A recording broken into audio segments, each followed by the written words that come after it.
rotation. This is another excellent use of A to B, and I love to use it as a pattern interrupt. It doesn't have to be exactly the way that we're showing you here. Nick, please explain to myself and the folk what a pattern interrupt is. Oh, I'm happy to. So, as you know, most of what we're trying to do these days is simply get attention. Our attention is in such high demand, whether it's from a notification in our pocket or whatever. If you've got a message to get across, if you've got a class to teach, if you've got quarterly reports to share, if you've got a pitch to make to clients, if you've got an ad you want to put on Facebook or YouTube, you need everyone to pay attention. Now, you may grab them right away. If you do, you're lucky. You've got about 6 or 7 seconds.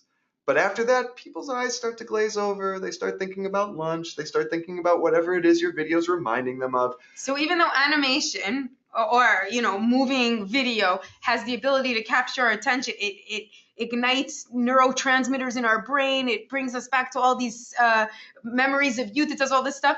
And we have tons of entrance and exit effects to do that. Even so, Nick has something to top all of that. Right, because sometimes if you do something that's just a little bit out of left field, it snaps people's attention right back to you. I'm going to show you how to use A to B to do this. Now, you see this character here. He's upside down and he's at the top of the frame. Why would I do that? Well, A, it's a pattern interrupt. But B, because he doesn't have to stay there. First, what I'm going to do, if you take a look at the timeline, when I select this character, you can see his entrance effect. We have a request. Oh, yes. We have a request from Robert. If we can please very quickly go over entrance and exit effects. Oh, Robert, good timing. I was just about to talk about that, so this is great. Right here on the left of our character's card on the timeline, you can see his entrance effect. If you click here, it shows you all the different options that are available.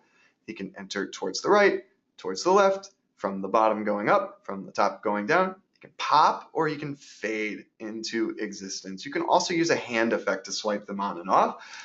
What I'd like for this guy to do, oh, and also at the end, there's an exit effect. Now right here, you'll notice this is going to the end of the slide, so the exit effect is not active, but if I just move it 1/2 second to the left, then I can you have the exact same options there, and you can go ahead and use them. But what I'm going to do right now is change this guy's entrance to a down entrance, and then I'm going to use A to B to get him back right way up. So I clicked that. Notice I know this is my B because he's got the triangle. Right. A is the circle, B is the triangle. Yep. So I'm going to move him down. I'm going to grab my rotation handle here on the corner. I'm going to rotate him 180 degrees if my mouse will cooperate. Come on. 2, 1. There we go. So let's take a look and see what happens. Come on.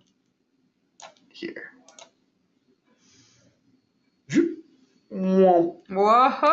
So it's just another cute little trick, but that's a way to really leverage those entrances and A to B, to stack those together to create something that's just, it's outside the box. Quite literally, there's nothing you can do and press one button to make this happen. But if you can press a couple of buttons, then you can do something that will really stand out and get your audience's attention back on your presentation.